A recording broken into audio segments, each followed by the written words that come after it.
Tara Lynn with 5 Acres Honey Farm. It's been a while since I've given you an update on the hives, and it is the first week of April 2022.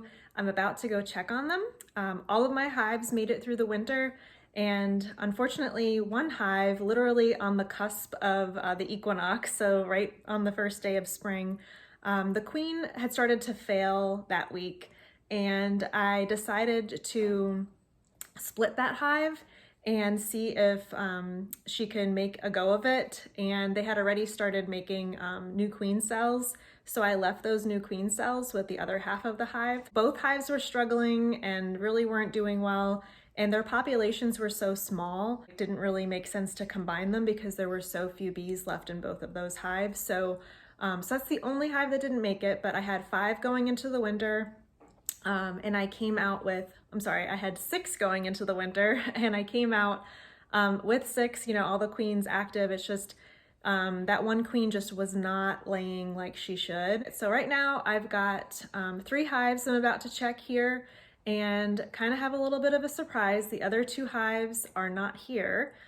So that's actually something else that I'll chat about another time. But for today, I'm gonna check the 3 that are here at our home. Right now, I've got 1 hive. It seemed in the last week or so not to be bringing in really enough nectar. Things are starting to open here. The tulip poplar, which is our #1 nectar source in the spring, that hasn't opened yet, but I saw the buds are forming. But the maple are open. The red maple have already passed their time, but like we have a Japanese maple in the back that is just covered in honeybees right now. I can show you a little clip. It may be a little tough to see, but if you see those little fairy-like things fluttering back and forth, those are honeybees, and they are covering this Japanese maple. All the dogwood are open, and soon the holly will open up too. So there's a lot of stuff that's about to come, but this one hive was struggling a bit, so I made some bee tea, which I have a separate video about. I've been giving them, I guess like about a quart every other day for the past week. So I want to see if they are storing that, if they've used it up, if they need more. Ideally, I don't want to have feeders on this time of year because the nectar flow is about to start. So I'm hoping that I can take the feeder off today, and then, we'll just keep an eye on them over the next few weeks. But let's jump in there and take a peek. Our first visit is with Queen Winnie. Her colony is pretty tiny. This is the one that I've been feeding, and she does need some more feed. What's really interesting is I have this top box. It's just 2 boxes. Both sides of the brood center are empty frames, but you can see she built, or her girls here built this extra burr comb, and she immediately laid in it. So that was built in the last week because I removed all the burr comb last week. And she's just laying up a storm. So they just need some more food and some more time. And I think this will be a pretty strong colony this season.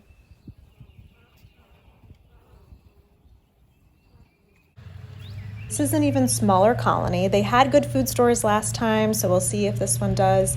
This top darker frame, that's a full frame of comb that they have started filling out and using, and all the rest in here are frames with wax foundation, and they've finally started to build out some of those frames. So I'm curious to see what the bottom box has. All right, so I'm just looking here. They still haven't, really filled out to the ends of this first bottom box. They're really centralized to the center. I was hoping that they were going to start storing more, but take a look at this right now. These quail are just too cute. They're just sitting here so curious about what's happening.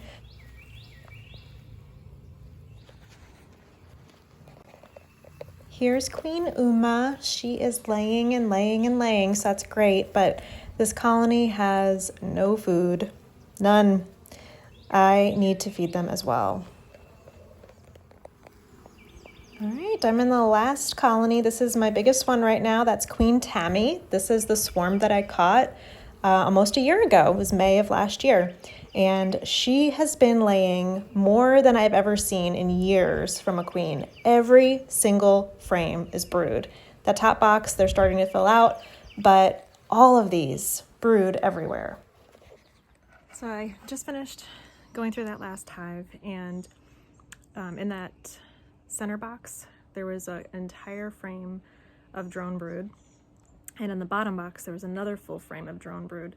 Plus, I know another frame had already opened of drone brood. So this is like a sign when you see a lot of drones that the colony may be getting ready to swarm. So she's producing a lot of male bees, and those bees can, mate with other colonies too, but it could be for hers too. Based on frame after frame after frame of brood and the larger number of drone brood that are in there, so drones consume 3 times as much food as a worker bee. So seeing all that and seeing that there's only a half a frame of nectar for the entire colony, that's a sign to me that I have to feed. I don't want to feed. I don't think anyone wants to. Here's the maple tree is blooming, but there's definitely some nectar sources available, but there's just not enough right now.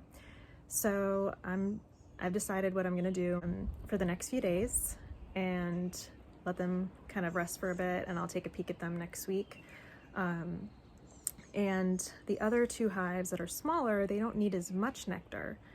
So I'm going to feed them as well, but just not as much. And then they're probably going to need the feeder on for another week after this before I would feel comfortable taking it off with what's blooming and what they're consuming. But this colony is so big, and it's just getting bigger, and there's not enough food. So I don't want to sacrifice their nutrition and their development at this time when I want them to be really healthy for when that nectar flow starts, so they can bring in as much food as they can. Let's go take another look. I can't get over how cute they are. This one who's white, she's got kind of like a hat little patch on her head.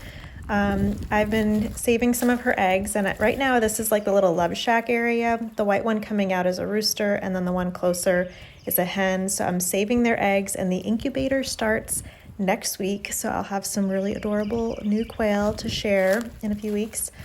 So I've got feeders on all the colonies. I'm going to take these inner covers and put them in the freezer for a few days before I store them. I'm just going to start feeding, and hopefully these colonies will get some new boxes in the next few weeks. I'll give you an update on my swarm trap. There's a little piece of fabric there in the back. I just put a few drops of Swarm Commander on it. With the swarm traps, you want to have like open space up top. The bees look for that. I just got some old comb in here.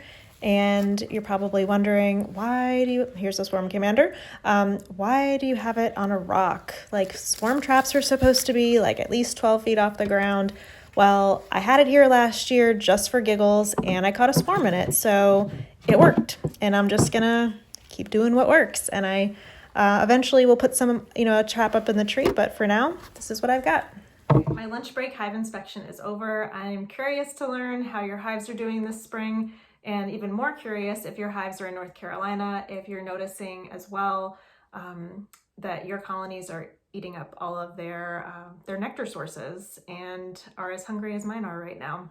Because things change every year, and these things are unpredictable, but I'm curious if there's a trend in our area, and I will keep you posted on how the colonies do over the next few weeks, and if I need to keep feeding them. Please like this video and subscribe to the 5 Acres Honey Farm channel if you are interested in more videos about natural beekeeping, gardening, and permaculture.